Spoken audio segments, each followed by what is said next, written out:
tarde a todos. Espero que estejam bem de saúde e nos ouvindo bem. Eu queria agradecer a participação de todos nesse evento.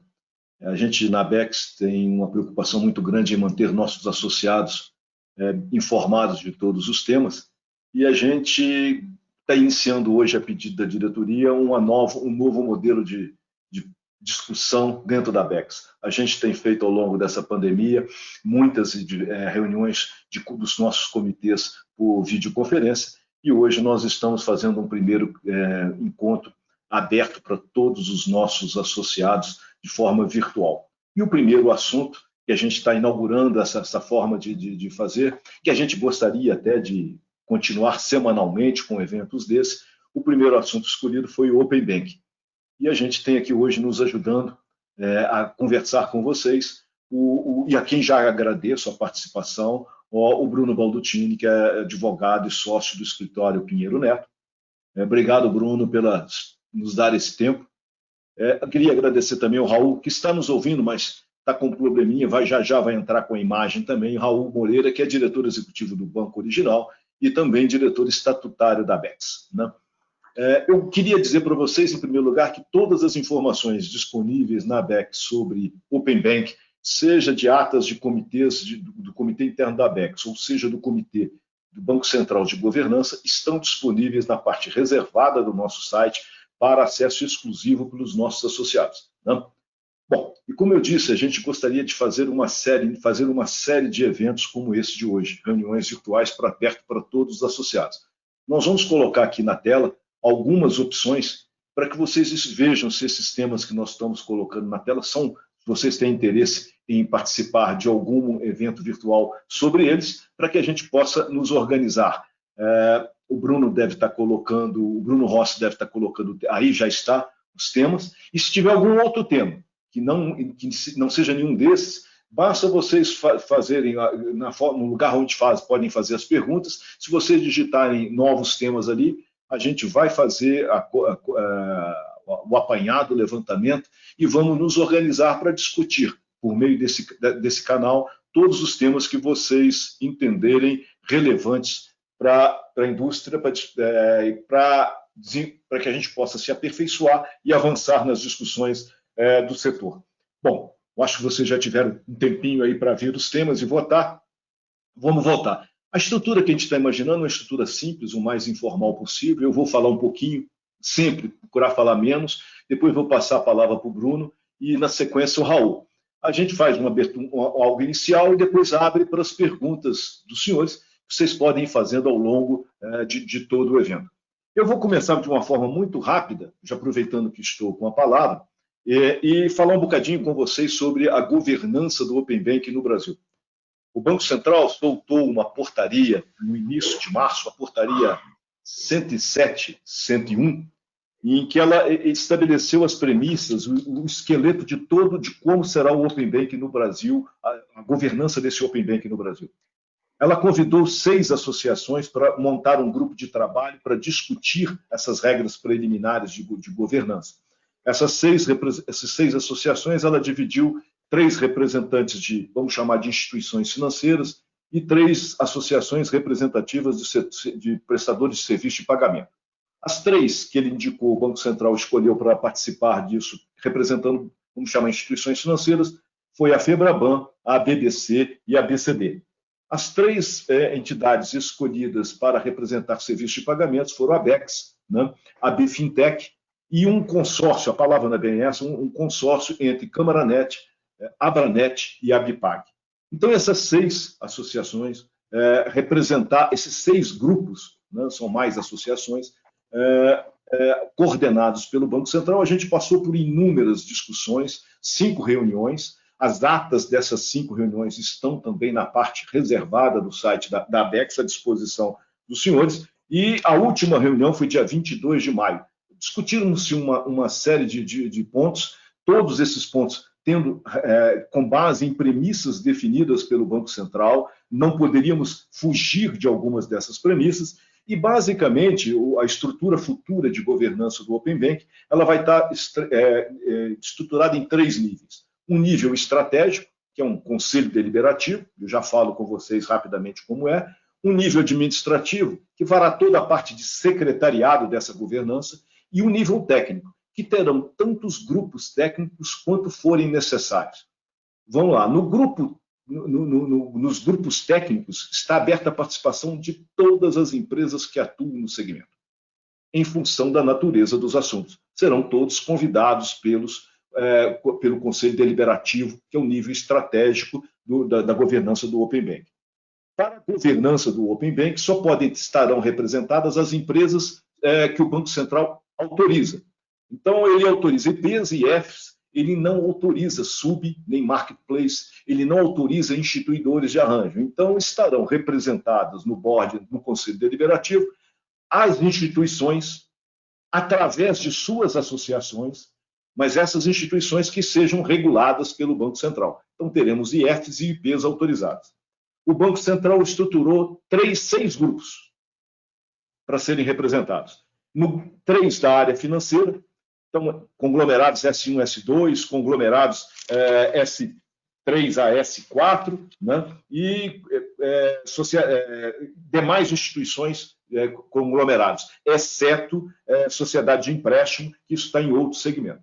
Na parte de instituições de pagamento, ele colocou um primeiro grupamento, que a gente chama de 2.1, que são as instituições que prestam serviços de pagamento e que estejam vinculadas participem de conglomerados S1 financeiros S1, S2, ou sejam controladas por ele. No segmento 2.2, ele coloca todas as demais instituições de pagamento reguladas. E no segmento 2.3, ele põe SCD e SEP. Esses são 6, mais um conselheiro independente. Essas instruções todas que nós produzimos, tem alguns itens que estão pendentes ainda de decisão, como a forma de rateio, mas tudo indica que vai ser proporcional ao PL de patrimônio líquido de cada participante, impedido, não podendo haver mesmo grupo pagar 2 vezes, né? Paga-se só uma única vez, né? Cada associação vai ter que se habilitar a um desses segmentos. No caso da BEX, por exemplo, a gente tem mais de 20 associados no segmento 2.1, temos mais de 28 associados no segmento 2.2, então nós somos, com certeza, a maior associação, seja no segmento 2.1, seja no segmento 2.2, e se for considerados outras instituições, também a gente tem mais 40 e tantas instituições associadas. Mas o Banco Central sempre nos viu no segmento 2.1 e agora, recentemente, no dia 10 de junho, nos classificou como habilitados ao segmento 2.1. Como dificilmente haverá outra associação no Brasil que consiga ter um número mínimo de associados para entrar nesse segmento, eu não tenho dúvidas que a BEX terá assento na governança como representante desse segmento. Mas eu queria dizer para vocês aqui uma coisa bem tranquila. Toda essa discussão até agora teve por objetivo gerar um relatório com sugestões que serão feitas para que o Banco Central, a diretoria do Banco Central, aprove um regulamento da governança do Open Bank. E por que é importante essa governança? O modelo brasileiro pressupõe a celebração de uma convenção futura. E nessa convenção vão estar definidos todos os procedimentos técnicos, todas as regras de compartilhamento, todos os padrões e certificados de segurança que vão ser usados, todos os procedimentos para resolução de disputa entre os participantes. Tudo de importante vai ter que ser construído, aprovado e registrado numa convenção que vai reger toda a implementação do Open Bank. Daí a importância desse momento de construção dessas discussões para aprovar o estatuto dessa governança do Open Bank. A gente fez os esforços necessários, vocês vão ver a participação e todos os votos, manifestação da BEX, estão registradas em todos os votos, e a diretoria já tomou também 2 decisões. Nesse grupo de trabalho, eu fui indicado para representar a BEX. Agora, no modelo definitivo, em a BEX tendo assento no Conselho Deliberativo, como certamente o terá, a diretoria também definiu que a representação da BEX se fará de acordo com o comitê de credenciadoras. Então, caberá a coordenação e a subcoordenação do comitê de credenciadoras a indicação de titular e suplente desse conselho. Então, a titularidade do conselho ficará com o representante indicado pela Cielo e a suplência com o representante indicado pela GetNet. Mas a diretoria tomou uma série de medidas para garantir que todas as manifestações de todos os nossos 91 associados sejam levadas para a BECS, não obstante ela ter sido incluída na categoria de representantes de S1 e S2, nós vamos levar para o Conselho Deliberativo do Open Bank a opinião consensada com todos os nossos 90 associados, como é de tradição da BECS. Eu espero não ter ultrapassado, Bruno, em demasia o meu tempo. São 4 meses de discussão praticamente dessas, não foram discussões simples, você pode imaginar, assim como regras de rateio, tem regras de votação, voto de qualidade, e as representações são bem díspares. O Banco Central procurou sempre garantir que a participação de todos os segmentos do mercado estejam representados nessa governança, não havendo qualquer relação entre a governança e a representatividade de mercado das associações que lá estarão. Bom, eu falei demais. Bruno, mais uma vez agradeço a sua generosidade de compartilhar seus conhecimentos com a gente, seu tempo, e queria passar para você a palavra para que você falasse um pouco para a gente sobre o Open Banking no Brasil. Obrigado. Muito bem, boa tarde a todos. Primeiro agradecimento à BECS e ao Ricardo pelo convite. Sempre é uma honra aqui poder falar com vocês. A minha parte é a parte chata, né? Porque o Ricardo conta uma coisa legal, depois vamos falar de casos práticos. A minha parte, infelizmente, é a parte... O Raul vai fazer a parte legal, né? E eu vou ficar com a parte regulatória, que normalmente é maçante. Então, vou tentar ser breve e também bastante objetivo, que é a regra que foi criada, que é a resolução conjunta número 1, para quem teve um dia de insônia e decidiu ler de ponta a ponta. Ela é uma regra, digamos assim, pesada, muito detalhada, cheio de referências cruzadas, então é uma leitura complicada. Então, o que eu tentei fazer aqui é simplificar o máximo possível, obviamente com foco nos participantes da BECS, e o que é importante, o que pode afetar o Open Banking. Tá? Então, acho que primeiro é o conceito que o Open Banking nada mais é do que um compartilhamento de dados e serviços, e dados pessoais e transacionais, e serviços financeiros, né?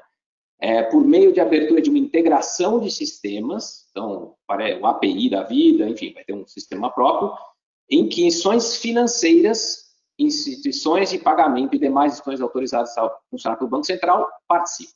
Então, o primeiro ponto da definição é que o Open Banking, ele não é aberto para qualquer um. Em outras palavras, se eu não sou uma entidade regulada como uma IF ou como uma IP, eu certamente vou ter limitação de acesso. Eu tenho apenas uma forma de acesso, que é por meio de parcerias, mas de fato ele não é aberto a todos. Isso pode até gerar uma certa dúvida. Fala, puxa, mas o Open Banking não é para gerar competição? Sim, sem dúvida, mas o problema é que o Open Banking ele trata com dados pessoais e transacionais de cada indivíduo que estão protegidos por sigilo bancário. E é por isso que esse ambiente de troca de informações ele só pode acontecer em entidades que são reguladas, IF e IPs, aprovadas pelo Banco Central, que seguem a Lei Complementar 105. Então, de fato, sim, haverá plena competição, mas dentro de um ambiente regulado, porque se está protegendo aqui o bem maior, que são os dados pessoais e dados transacionais. Tá?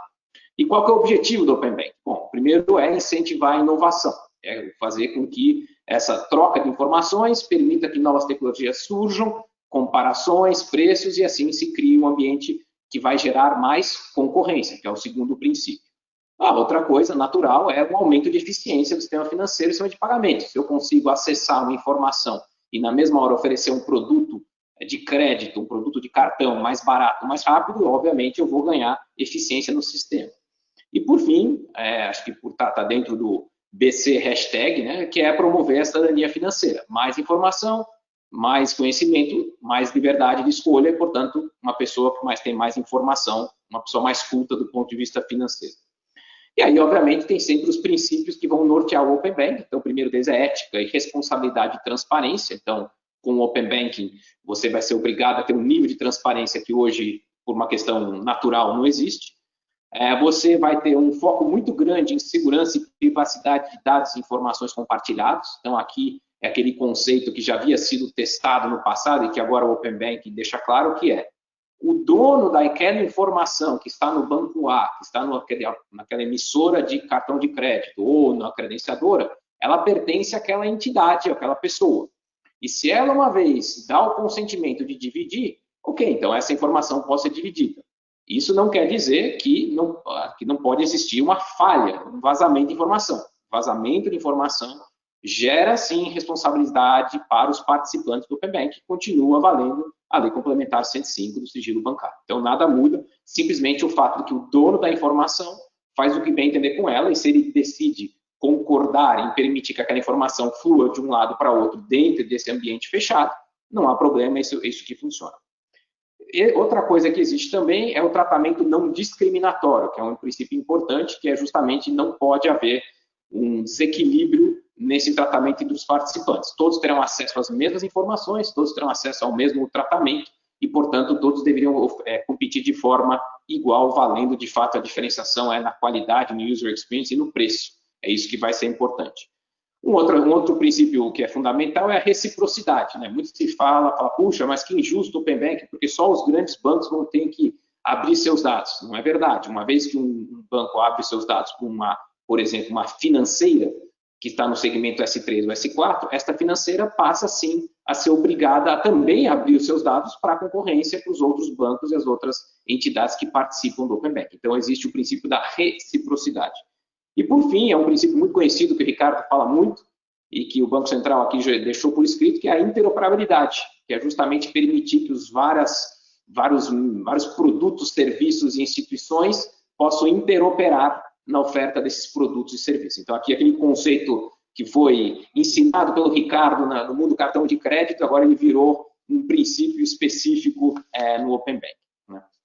E aí, o Banco Central ele decidiu estabelecer como vai ser o Open Banking e que forma. E ele dividiu entre dois grandes blocos.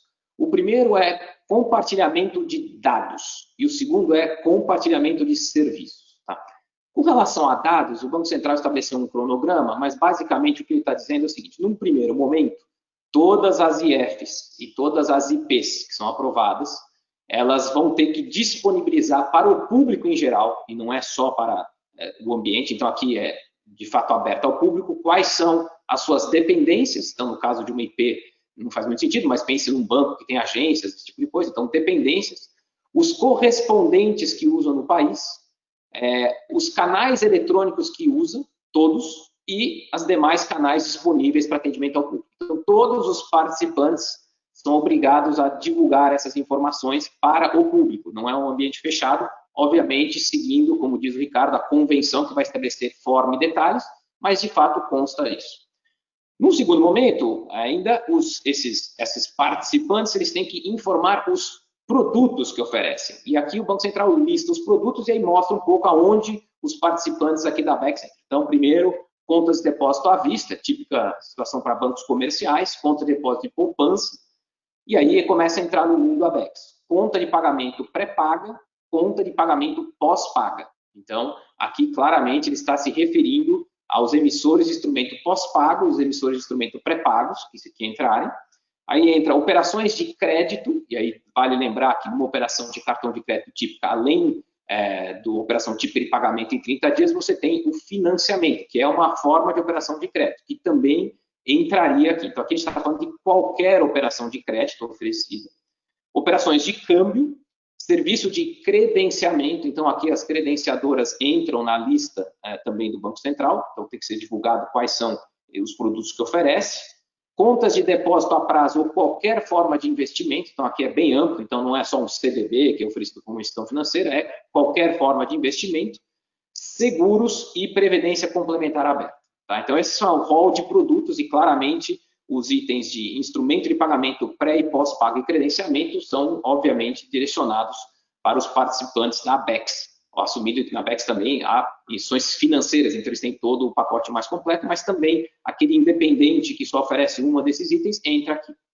E aí, de fato, o Banco Central continua no cronograma dele e ele aí entra no real Open Banking, que é compartilhamento de dados pessoais dos seus clientes. E aí, as instituições financeiras, por meio da convenção, vão combinar esse compartilhamento. Mas, basicamente, o que tem que ser compartilhado?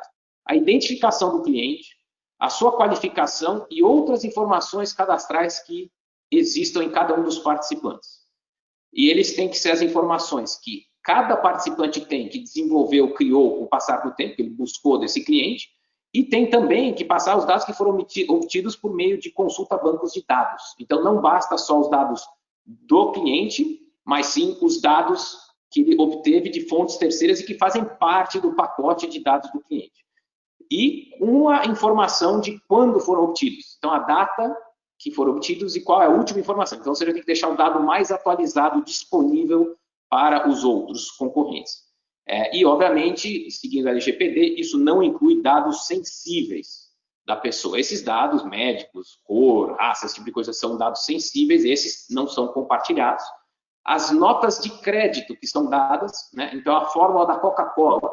Então, se eu sou um emissor de cartão de crédito, eu olho para o Ricardo e vejo, pô, Ricardo, AAA aqui, porque, né, o Bruno, advogado, então letra Z, eu vou tomar cuidado com esse cara aqui. Essa fórmula de cálculo, por que eu cheguei nisso, isso não é compartilhado. É a tecnologia de cada banco que desenvolve, cada participante que desenvolve, isso não é dividido claramente. A fórmula Coca-Cola não se divide. E aí, lembra que eu falei que são os produtos que são divulgados? Aí chega o segundo passo, as transações que os clientes têm com cada participante. Aí, de novo, é abertura de fato de informações de conta corrente, conta depósito, e aí vem de novo conta pré-paga, conta pós-paga e serviço de credenciamento. Então, aqui, nessa fase do Open Banking, então, especificamente, no dia 31/5/21, todos os participantes devem divulgar os dados sobre conta de pagamento pré-paga e pós-paga dos seus clientes quando um outro participante assim solicita. Então, até lá, eu tenho que ter ajustado o sistema, ter acordado via convenção como vai ser esse compartilhamento, qual é o sistema de segurança, e até o dia 25/10/21, as operações de credenciamento, os dados sobre credenciamento. Então, os clientes que consomem serviço de credenciamento. Tá? E aí tem outra parte que afeta um pouco, sim, a ABEX, que são os serviços que eu falei. Primeiro os dados, agora os serviços. E quais seriam os serviços? O primeiro serviço é o serviço de iniciação de transação de pagamento, que é uma nova figura que o Banco Central ainda não regulamentou, mas que é basicamente uma entidade que não coloca a mão no dinheiro, mas mediante a autorização do cliente, ele puxa esse dinheiro de uma conta corrente e uma conta de pagamento. Então, ele afeta, sim, as contas de pagamento pré-pagas das IPs que oferecem wallet. Né? E aí, muito se diz, e até teve uma reunião recente que me contaram na BEC, dizendo, puxa, eu tenho o meu arranjo de pagamento pré-pago, ele funciona no ambiente fechado, né? Eu só consigo, por exemplo, pagar pedágio, então eu realmente não preciso entrar nessa estrutura, certo? A resposta é errada. Essas contas de pagamento, por mais que elas tenham uso específico, elas sim ficam à disposição para o seu cliente fazer uma transferência de saldos usando o iniciador de pagamento. Lembrando que isso casa com o Pix, né? Porque, de fato, no Pix existe a outra ponta, justamente de eu poder usar e integrar o Pix. Então, aqui você começa a perceber que no serviço de pagamento, o Open Banking e o Pix trabalham juntos. Então, acho que tem que mencionar aqui, todos têm que olhar isso, sim, é importante, que a gente não pode deixar. E, por fim, tem encaminhamento de proposta de operação de crédito. E aqui a regra é um pouquinho superficial, até conversas com o Banco Central, eles ainda vão regular, mas, basicamente, qualquer operação de crédito que use um correspondente bancário deveria, de fato, ficar à disposição e fazer parte desse sistema. Acho que na cabeça do Banco Central, o que ele está falando seria um marketplace de crédito em que uma pessoa vai falar, puxa, eu quero tomar um crédito, e haveria uma espécie de um leilão em que todos participassem. Então, o correspondente bancário seria o vetor, acho que essa palavra aqui muito usada no Covid, é o vetor de transmissão de informação para que haja concorrência na operação de crédito. E, por fim, para finalizar aqui, para mostrar meu tempo também, lembrando o seguinte, o Open Banking é para entidades que são reguladas. Mesmo assim, na parte de compartilhamento de dados, né, então, você lembra, aqueles dados pessoais e dados transacionais, existe uma participação obrigatória das instituições financeiras, não IPs, que são S1, S2. Então, não há opção para uma instituição que seja uma instituição financeira S1, S2, simplesmente não entrar, são obrigadas a entrar. E, por outro lado, como existem serviços de credenciamento, emissão de pós-pago, existe uma opção de uma IF, que seja S3 até S5, então as SCDs, como o Ricardo mencionou, por exemplo, uma financeira, né, por exemplo, e também as IPs aprovadas pelo Banco Central, elas sim podem entrar nos segmentos que elas fazem parte, só que se elas entrarem, aí sim vale aquele princípio da reciprocidade. Então, se eu tenho uma conta no emissor de cartão de crédito e ele quer saber como é que é a minha relação de crédito no banco A, ele vai poder fazer isso, ele vai poder ver minha movimentação com relação ao cartão de crédito, o que eu tomo emprestado e como eu tomo emprestado, mas a partir do momento que eu faço isso, essa entidade que é uma IP, que em tese não é obrigada, ela passa sim a entrar no Open Banking e está sujeita também ao ataque reverso de qualquer outra instituição. Então, o princípio da reciprocidade é fundamental. Com relação à emissão de pagamento, de novo, a gente tem que tomar cuidado que, na verdade, todas as instituições que ofereçam conta corrente e conta de pagamento. Então, aqui a gente está falando de IFs e IPs de forma indiscriminada e não há opção de entrar ou não entrar, que é obrigatório. Tá? E, por fim, vale mencionar também que se você tem, aqui dentro da ABECS nós temos, né, conglomerados financeiros, né, em que eu tenho, por exemplo, uma instituição financeira que seja S1, ela oferece contas correntes, empréstimos. E embaixo ela tem, por exemplo, uma credenciadora. Ou tem uma emissora de instrumento pós-pago, um cartão de crédito, que não é uma S1 nem S2, porque no fundo essas entidades são IPs aprovadas. Em tese a pergunta se faz, puxa, mas ela entra ou não entra? E a regra é sim. Apesar de uma IP não ser obrigatoriamente ser obrigada a entrar por fazer parte do conglomerado prudencial da instituição financeira S1, S2, ela sim é obrigada a entrar.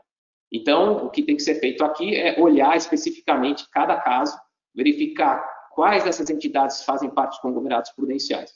Uma pergunta que eu fiz ao Banco Central é, tá bom, mas dentro do meu conglomerado eu tenho uma securitizadora de créditos, ou tenho, por exemplo, um FDIC. Isso entra também, porque afinal de contas essas securitizadoras compram créditos decorrentes, por exemplo, de uma operação de cartão de crédito. E a resposta do Banco Central é não. Porque ela não é uma instituição financeira, não é uma instituição de pagamento, por mais que esteja, sim, dentro do conglomerado prudencial. Então, acho que aqui é uma geral da informação e, de novo, acho que a dificuldade, isso é importante, essa governança que o Ricardo mencionou, é um momento crítico, né, que é justamente combinar como é que é essa troca de informação, qual que é o formato, qual que é o custo, porque dentro da convenção se discute, inclusive, tarifação. Como é que acontece se ocorre um erro, quem é a responsabilidade? Tudo isso é objeto de convenção. E é muito importante essa governança, justamente porque são momentos críticos que todos têm que participar e contribuir. Então, eu encerro aqui minha fala e deixo aqui o Raul, que ainda não entrou no vídeo, mas eu acredito que ele está aqui no som. Vamos lá, Raul. Obrigado, Bruno. Obrigado aí, Bruno. Obrigado, Ricardo. Desculpe aí que eu não estou conseguindo transmitir meu vídeo, mas eu acho que pelo som nós somos capazes de fazer uma boa discussão, né? Eu acho que essa introdução aí foi muito importante do Ricardo, no que tange a governança. O Bruno aí relatou bem essas questões da estrutura, dos princípios e dos aspectos jurídicos, né? E eu queria aqui ressaltar que o desafio do Open Banking, sob a ótica de negócio, ele é, na minha opinião, gigantesco, né? Porque isso vai ter correlação com os aspectos de governança, toda a parte de tecnologia, obviamente, integrações com APIs, os aspectos jurídicos, a discussão sobre precificação, em algum momento ela vai ter que evoluir, né? Mas principalmente o que envolve aqui os aspectos do que afeta o consumidor no fim do dia é a relação envolvendo o consentimento. A grande dúvida ou a grande questão a ser construída, né, é como que as instituições vão trabalhar a comunicação para a população em geral, como é que a população vai entender esses aspectos relacionados à vantagem para o consumidor de participar e compartilhar suas informações, e aí sim registrar o seu consentimento. Estamos discutindo se esse registro de consentimento vai haver um registro centralizado ou descentralizado. Isso aí são aspectos mais de ordem técnica. Mas eu vejo que o objetivo do regulador na estruturação dessa nova regulação foi implantar um plano extremamente audacioso, não só nos aspectos relacionados ao cronograma de trabalho, que é extremamente puxado, a ABECS já se manifestou a esse respeito, né? E envolve aí uma série de questões de mobilização das organizações num momento tão complexo que nós estamos vivendo, mas também envolve a comunicação para o público em geral, no qual nós temos aí toda uma discussão a respeito de como é que vai ser a área do consumidor, como é que o consumidor vai ser abordado pelas instituições para que compartilhe as suas informações, como que vai haver um mecanismo de resolução de disputas a respeito desses consentimentos ou não, ou de qualquer outra atividade, ou até uma eventual compartilhamento de uma informação que o consumidor não tinha autorizado, né? Enfim, uma série de coisas que acabam afetando o processo de comunicação ao mercado e a mobilização das organizações no sentido de buscar os consentimentos. É muito importante que nós entendemos que, de um lado, as grandes instituições podem até querer proteger um pouco as suas bases de informações, mas nós vamos ter várias organizações que vão trabalhar fortemente para obter, e aí plataformas digitais, carteiras digitais, instituições de uma forma geral operando pelos participantes, logicamente, vão tentar gradativamente obter o consentimento dos consumidores. Educar o consumidor nesse processo de para quem que ele está dando esse consentimento, para que objetivo que é esse consentimento e que tipo de informação que vai ser compartilhada e se isso tem condições de reverter no desenvolvimento de um produto ou de uma oferta que seja mais adequada para aquele consumidor.